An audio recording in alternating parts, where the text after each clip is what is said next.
Good morning. Welcome to Bazaar Morning Call. I'm Lata and with me are Anuj and Sonia in the studios. Actually, we are welcomed by a big paint of green both on Wall Street and Asian indices, largely in the green, even if a tad mixed. And I think the global environment has one more positive for us, which is that crude prices have not become the beneficiaries of this risk-on rally. There is a separate problem of demand not coming up to expectations. So we have seen a 3% drop in crude prices. That would be a bit of a tailwind, an extra tailwind. We've been underperforming several days. Today is perhaps an outperformed day. And I just wanted to point out and ask Anuj about this. Yesterday, the rally in Wall Street was more a DJIA rally, although it has not touched all-time highs. It's gone over 29,000. It's not so much a Nasdaq rally. And India actually represents a DJIA. We don't have all the Facebooks and FANG stocks in our Nifty. We have more the smokestack stocks. So if DJIA does well, that should be an extra tailwind. And just a word more I want to say, this banning of Chinese games, the important takeaway for the market and for India Inc. will be that the government is going the distance to protect domestic industry. So even though it's got nothing to do with listed stocks, at the moment that message will not be lost. And then there are a couple of other positives as well. When Edelweiss gets money, it is getting money to put funds in credit. It's got nothing to do with Edelweiss's capital. But still it gives a positive view to a company which about 6 months back was seen in a bit of trouble. Likewise, Voda, it's only a buzz. But, the amount of news that's coming in is quite clearly very positive. The Reserve Bank is doing its bit for banks. Yesterday, it tweaked some of the bond buying rules. So my sense is that there is too much of good news for the bulls to, have anything on their minds in terms of worry. Anuj? Yes, Lata, good morning. Sonia, good morning. Hi, morning. I had not installed TikTok and I didn't know what PUBG was. So it doesn't make maybe I'm old. Either you're old-fashioned. I agree with you. But you know what? Look, I take your point. I think, and by DJIA, perhaps you mean here the Bank Nifty. If this case was not there, the Bank Nifty would have already been at 25,000. Look, the dollar index at 92.76 versus 92.4, so that's still benign. I think the worry would happen if it all of a sudden starts moving past 93, 93.5, 94. As long as it's holding 92, 93, I think we're fine. And that's reflected in the number, right? The FI cash buy number 990 crore, that is intact. So as long as this global setup is there, it's a buy on dips market. Look, I always look at, who's losing the battle, the bulls or the bears. I think in this case, it's clearly the bears who are losing the battle after that one day since March of Monday. Okay. Exactly. Now, look at the last 3 days lows for the Nifty and the Bank Nifty. Obviously, Nifty has again started to become a bit of a stronger index. The Nifty lows moved up from 11,325 to 11,366 to 11,430. The Bank Nifty low, Monday low, 23,385.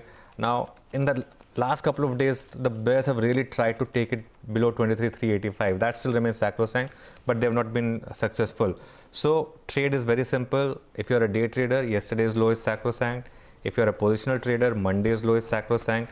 It's weekly options expiry. As I said, this Bank Nifty is stuck because of this moratorium case. Sooner or later, we'll have the judgment. Also, the breadth has started to recover once again. The mid-cap index has recovered 56% of Monday's fall, point to point. So that way, I think that's also another positive. And if you want to focus on two sectors, I think you focus on telecom and related stocks because there's a sectoral tailwind here. Now with AGR ruling out of the way, everyone will talk about price hikes, etc. And metals, even though there's negative news in Vedanta, we'll discuss that. But globally, there are a lot of tailwinds to discuss. So let's see. Sonia, good morning. Hi, good morning, Anuj. In fact, I want to take that point forward, right? Because there was quite a bit of delivery buying that you saw once again in telecom names. So 2 days on the trot. FI has bought in total of 990 crores. But look at that. Bharti Airtel Reliance, another day where there was about 600 to 800 crores of buying. And as we know, the Nifty is sort of making its way towards that all-time high. It's less than 900 points away from that. But Anuj, at some point, something's got to give, right? This market has no negative trigger on the horizon. But that's when it really surprises you on the downside. Do you think that there's anything to be cautious about right now? No, you always have to be cautious because, days like Monday can really throw you off. If you don't get risk management in place. Monday, trust me, Monday would have taken a lot of people out of the market and for really long. So that way, it's important to have your risk management in place. And this market will keep doing this. My basic premise is that it's a market which will test its all-time highs. but before that, it will keep throwing you out. It's up to you whether you want to stay in or not. I just want to point out a couple of other interesting data points because today's weekly options expiry.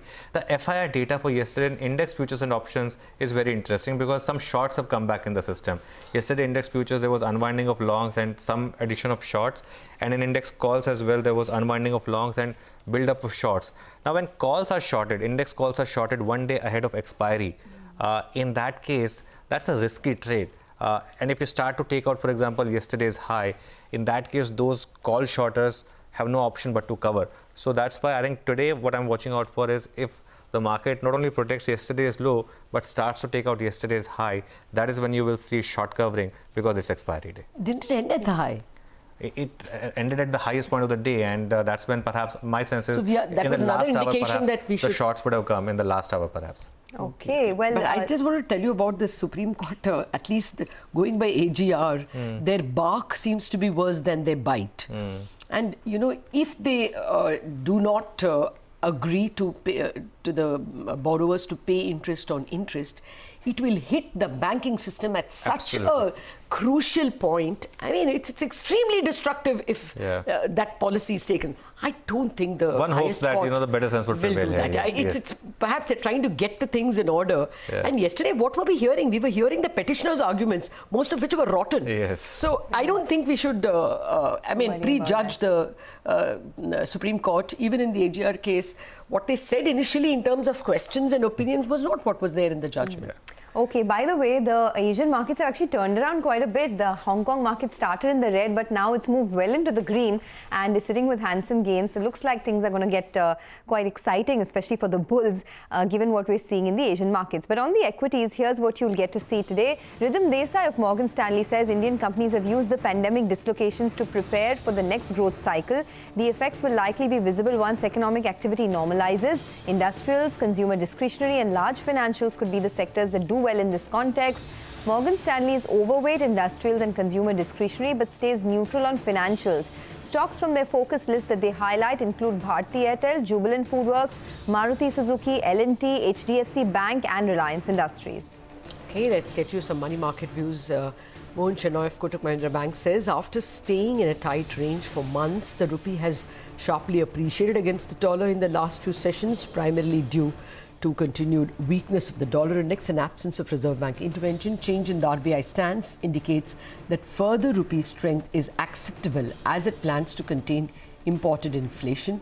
While a new lower range is getting established, he expects the pair to show higher correlation to dollar index in the future. Expected trading range for the day 73 to 73.40.